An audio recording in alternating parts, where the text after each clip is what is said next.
का लिफलेट ये हमारे कमेटी की तरफ से बना है, जिसमें कानून किस प्रकार के, किसानों का नुकसान किस प्रकार का है, ऐसे 50,000 पर्चे आज तक छापकर हमने सभी ग्रामीण इलाकों में बांट दिए हैं। शहर में भी वो लिफलेट यहाँ रोज ही बांटते हम रहते हैं, तो ये आप अगर किताब भेजे तो हम लोगों को फायदा ही होगा। लेकिन हमने भी काम आपकी ही तरफ से जो हमको जानकारी मिली वो सब हमने मराठी में बना के उसका काम यहाँ शुरू किया है। इसके बाद में हरियाणा किसान मोर्चा के हमारे साथी तेजवीर सिंह, ये गुरुनाम चंडोरी जी के प्रवक्ता है तेजवीर सिंह जी, हरियाणा किसान मोर्चा, इनसे मैं अनुरोध करता हूँ कि वो अपना विचार यहाँ पर मनोगत यहाँ पर व्यक्त करें।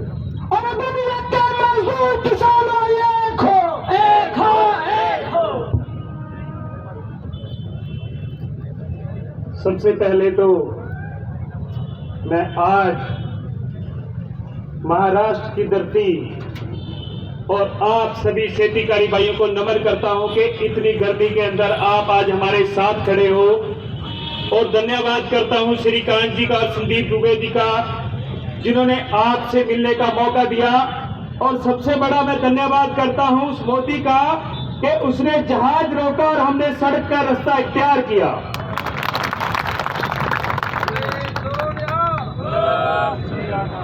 आप सबको इस विदर्भ की वर्धा धरती, जो गांधी जी के चरण यहां पर पड़े हुए हैं, आपको मालूम होगा कि काले कानूनों के अंदर क्या है। लेकिन मैं इस आंदोलन की आपको एक प्राप्ति बता देता हूं। इस आंदोलन की प्राप्ति है, मेरे अमनदीप भाई जी बैठे हैं, वो सतलुज से हैं, सतलुज और ब्यास दरिया के पास से गुजरता है। और अमनीत भाई बैठे हैं गाजीपुर से, गंगा यमुना के बीच में बैठे हैं, और आज हम नर्मदा के तट पर बैठे हैं। ये सम्मेल हो रहा है हमारा। अभी जो लड़ाई है, ये लड़ाई फसल की नहीं, नस्ल की लड़ाई हो चुकी है, इतिहास बचाने की लड़ाई है। मैं आप सबसे निवेदन करता हूं कि जो मंच पर आसीन हमारे साथी बैठे हैं और जो आप नीचे बैठे हो, आपको किसी राजनीतिक पार्टी ने नहीं बुलाया ना? नहीं बुलाया। ये टेंट किसी राजनीतिक पार्टी ने नहीं लवाया, नहीं। ये कुर्सियां किसी राजनीतिक पार्टी ने नहीं लवाई, आपके लिए खाने का प्रबंध किसी राजनीतिक पार्टी ने नहीं किया होगा। तो फिर आप कैसे मान सकते हो कि ये राजनीतिक पार्टियां आपकी सगी होंगी? मैं आपको बता देना चाहता हूं कि अभी आंदोलन बड़ा लंबा चलना है। अभी सम्मेल हो रहा है भगत सिंह और गांधी का। हम भगत सिंह की धरती से आते हैं और आप गांधी की धरती से।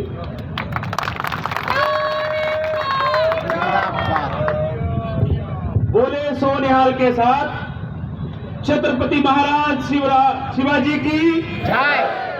जय महाराष्ट्र, जय भारत।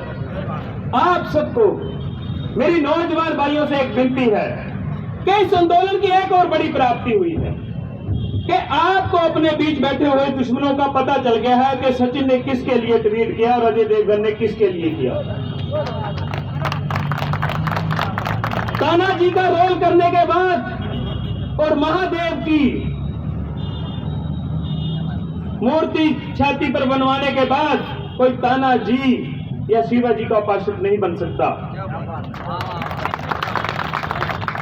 ये सब बातें हैं, आपने नोट कर लेनी है, लिख कर रखना है। आंदोलन की एक और प्राप्ति मैं बताता हूं।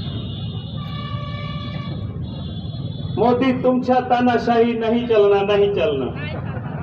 हम सीख रहे हैं। आंदोलन की जो बड़ी प्राप्ति है, जैसे सर छोटू राम ने हमें दिया था, आंदोलन चले थे, नीम चुना आंदोलन हुआ था मेवात में, मेव आंदोलन को भी इसको बोलते हैं, अलवर के राजे के खिलाफ कर वृद्धि का। अभी आंदोलन की जो प्राप्ति है, अमी हिंदू मुस्लिम सिख ईसाई नहीं, अमी सेतिकारी, सर्व सेतिकार। ये पूरे संसार के अंदर मैसेज जा रहा है कि आंदोलन कोई सिख हिंदू मुस्लिम सिख ईसाई नहीं, किसान आंदोलन लड़ रहा है, सर्वशक्तिकारी आंदोलन लड़ रहा है, और ये किसान मजदूर की लड़ाई है। मैं आपको वादा करता हूं, अगर आंदोलन हम जीते और एमएसपी आपने ली, तो मोदी का वो झूठा वादा कि आंदोलन ये कोई सरकारी नहीं या कोई औतरी पार्टी नहीं, आपको एमएसपी मिलेगा। मैं आपको नतमस्तक होकर वादा करके जाता हूं कि विदर्भ में अगर एमएसपी मिलता है तो कोई आत्महत्या किसान नहीं करेगा।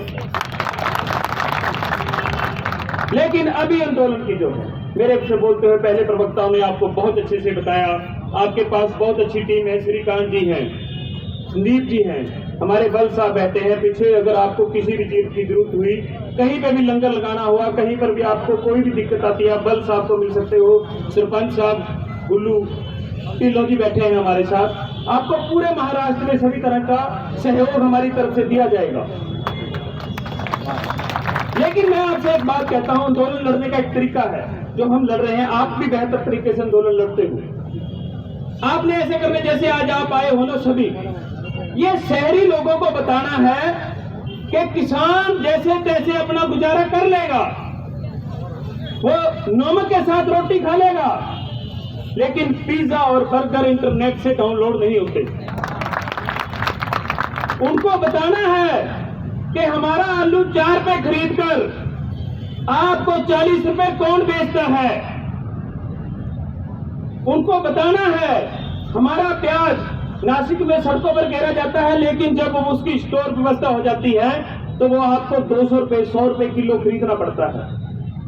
और इस निकम्मी सरकार ने, इस बेवकूफ सरकार ने, इस बहुत ही जालम पार्टी बीजेपी जिसे हम बोलते हैं, बहुत ही झूठी पार्टी, पता नहीं कितने नाम हो गए इसके।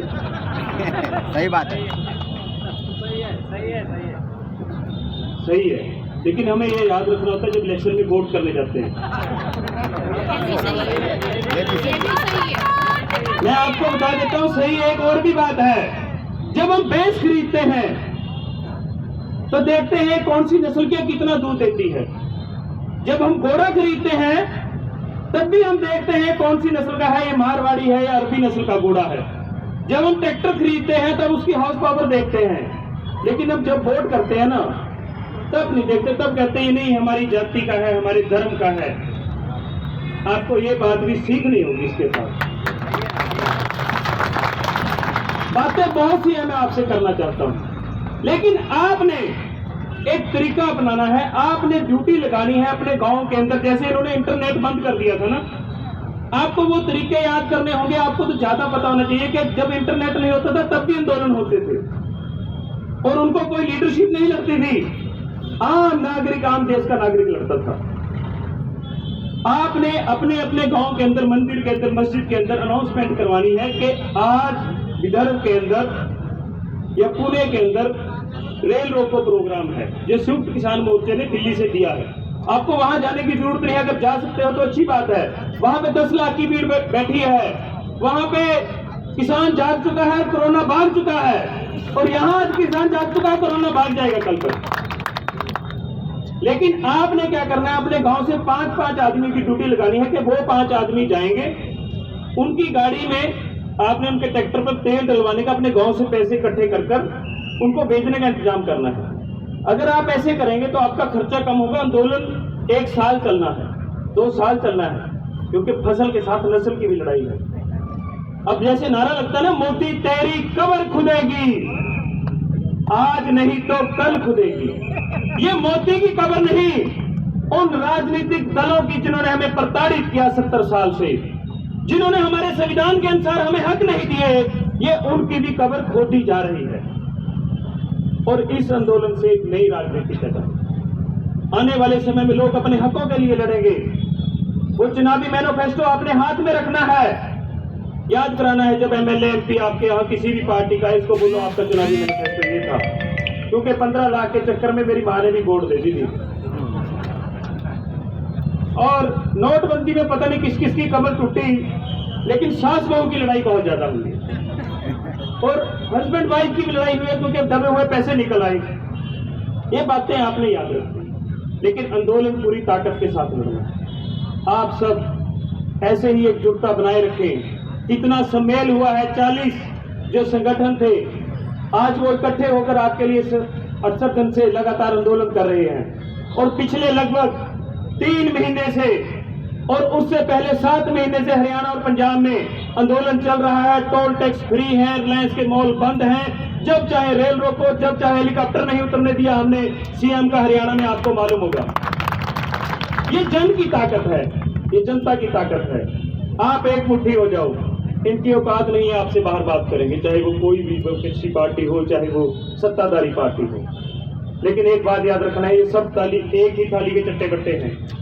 आपने बताना है आने वाले समय में कि ये देश अबानी अडानी की जागीर नहीं, भारत हमारा है।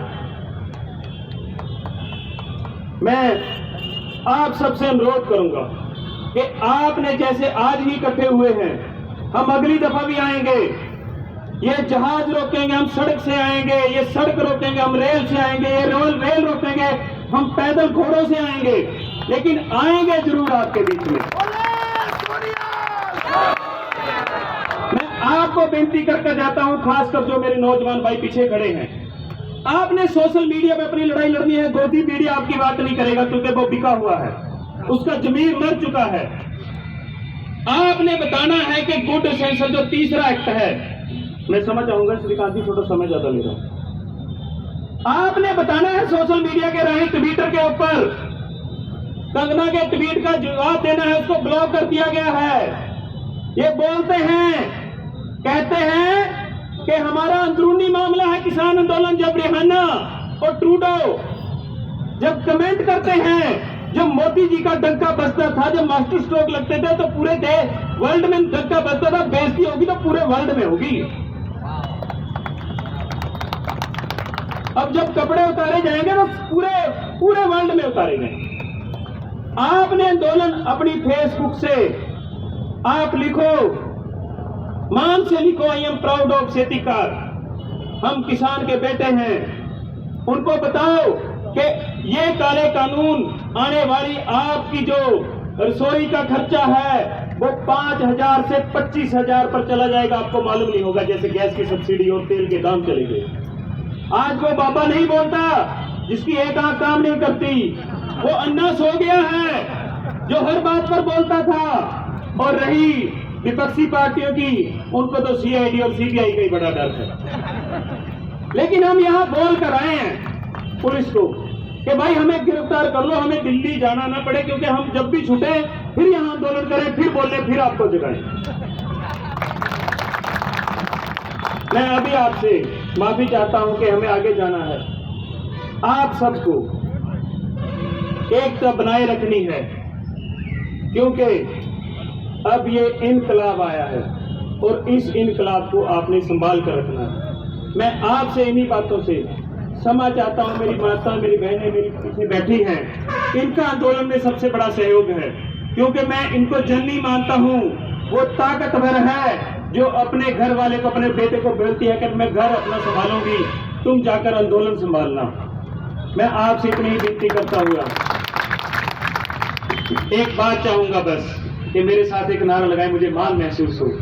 इनकलाब जिंदाबाद, इनकलाब जिंदाबाद, जय महाराष्ट्र, जय महाराष्ट्र। बहुत बहुत धन्यवाद।